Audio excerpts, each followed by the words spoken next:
And first I wanted to say that, before I even read my speech, that looking back, I always thought like sometimes it was like a lonely career, you know, because you run so many miles by yourself, and you know, I spent time at the track by myself in hills, but like looking back, there's no other person I'd want to spend all those memories with, and it was never lonely. We had so much fun.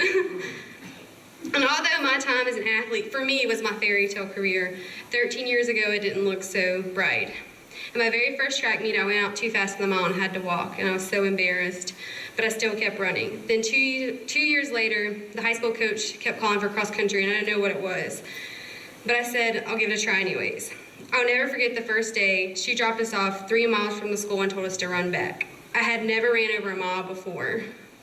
The whole 3-mile walk, yes, I walked and cried a little. I kept thinking, who would do this for fun?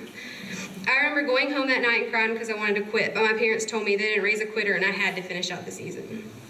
I remember crying for about a week and then it got better. I know that I would not be the person that I am today if my parents had let me quit. I want to thank my parents for teaching me that quitters never win and winners never quit. I want to thank, although I ended up running cross country for 8 years and I still never understand why people do it for fun, it's taught me that I can persevere and make it through anything. By my parents not letting me quit, they prepared me for all the hard times that I've faced and will face as an athlete, student, friend, teacher, wife, and someday parent. My parents taught me that tough times don't last, but tough people do. There were many times in my collegiate career that I wanted to quit or just settle because being an athlete is not easy. I'll never forget my first national championship that I won. It was my sophomore year and I came ranked first, and it was a lot of pressure. We were in California, and it was cold and windy. The weather was not optimal conditions, even if it was supposed to be sunny California. I remember when there was about 300 meters to go, and I thought I could just settle in here, get third or fourth. No one's ever going to blame me because not a lot of athletes win. But it was in that moment that I decided that I was going to win a national championship. I believe that in that single moment, that making up my mind that I was going to win was the reason that I did win. I always reflect back on that moment and what if I had just let up and settled in? What if I'd kicked too late? But I know as an athlete on that day, I made the choice and I won. Although I had some great moments as an athlete at Concord, it was not always sunshine and roses. Thankfully, I had the best coach that I've known to mentor and guide me through my career. People who always say that athletes are created when no one was watching must have never had a coach like Coach Cox. He would always make sure that he was watching, even if that meant he had to shovel the track for you when there was a foot of snow on the ground, get 2 speeding tickets to get you to a race. Pretty sure he got kicked out of every infield in the track meets because he was a restricted area and he wasn't supposed to be there. Drive from 5 a.m. to Virginia Tech because there was so much snow on the ground and had a championship coming up. Stand outside in the pouring rain, or even at the age of almost 40, get into shape so he can keep up with someone half his age. It didn't matter what it was, he always made an effort to make sure he was there for you. I'm pretty sure now every coach on the East Coast and some on the West Coast know my name because Coach Cox would call and pretty much beg them to let me into their meet. Going to the best meets and traveling country with Coach Cox are my best memories as a student at Concord. Coach is the most positive, sincere person that I know, and he applies that attitude every single day that he coaches. I will never forget the following year after I won nationals. I worked so hard because I had big goals, like making the Olympic trials, but even the best and most determined athletes are human, and I got hurt. I ended up redshirting the entire indoor season, and I thought I was healthy enough to do the outdoor season, but ended up hurt the entire time too.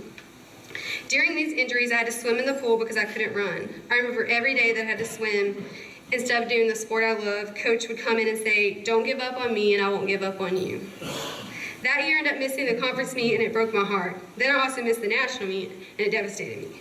But Coach never gave up on me and he got me through the toughest chapters of my career. I felt like I'd failed and people thought I was done because I couldn't bounce back from a year like that. I struggled mentally through the fall and then it started to feel better. I made the national meet and was ready to run fast. I remember in Birmingham, Alabama, and I'd been feeling sick for the last 2 days. I remember throwing up 1 hour before the gun went off. I just wanted to break and fall apart because how are you going to run a national championship when you've just been sick for the last hour? But Coach Cox held himself together and didn't panic, and he got me on the starting line. About 15 meters into the race, I told myself, you have 2 options. You can either throw in the towel and no one will ever blame you, or you can go on and win the prelims, and at least you can get All-American. That day I ran what I thought was my toughest accomplishment of winning my heat and getting All-American that day. Even though then I didn't see it as an accomplishment, it is easy to see now. Coach taught me that we don't always have great days and we don't feel good, but it's how you handle the situation. If it wasn't for Coach believing in me, then I don't think I could have done it. I ended up redshirting the outdoor season so I could come back for a 5th and full year. I was still struggling, but it just seemed like I couldn't fully bounce back. It was in December in the first race of my senior indoor season in Winston-Salem, North Carolina. The meet was held at the same track where the indoor championships would be held. At the time, I was still lacking confidence and ran horrible that meet. It was not a type of meet that a national champion should have, and it was a long way off from making it to the championship meet. I'll never forget that moment when I told Coach that maybe I was just done, maybe I'm just burnt out, maybe just a one-hit wonder. His response was perfect. He said, he was not worried, and you don't give up on me, and I won't give up on you.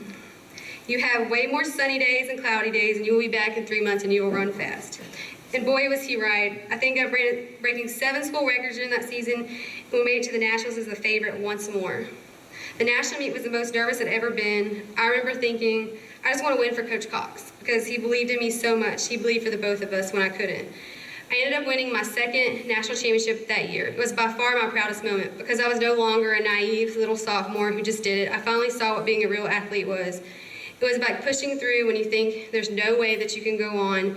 Coach did a great job physically preparing me for racing, but most of all, I think I ran better than he could have ever physically prepared me for, because he just believed in me so much. He helped me run faster than I was capable of doing and did it every day. Thank you, Coach Cox, for giving me a track career that I'll never forget or regret. Thank you for never giving up on me, for being my mentor, my friend, and my coach. Thank you for slipping that payday under my door every year at Freshman Nationals. And finally, thank you for setting me up for the best track career that I think that I could have ever had and making it easier to finally hang up my spikes. And a few thank yous. I want to thank Coach Garrett for always calling me at Nationals and congratulating me and coming to Winston-Salem to watch me race. I want to thank Anita Connor for just being awesome, and we know she runs the show. And I want to thank my best friend Rachel for showing me what a friend's about, probably in times when I need it the most. And my husband, who was always patient and taught me that it doesn't matter how you race, it's the person that you are. And I want to thank my in-laws for always coming to the races and supporting me. My time at Concord was so impactful on who I am today. I learned many life lessons, met my best friends, many wonderful and kind people. The faculty and staff at Concord are the type of people that you want to know for life. They were supportive through my journey. I'll never forget my time here at Concord. When I graduated from Concord, I was sad because it became a home and a place that I created memories that will last for a lifetime. There's no place that I should have been. To close it out, I'll leave you with one of my favorite quotes that has always impacted from the great Winnie the Pooh. How lucky am I to have something that makes saying goodbye so hard?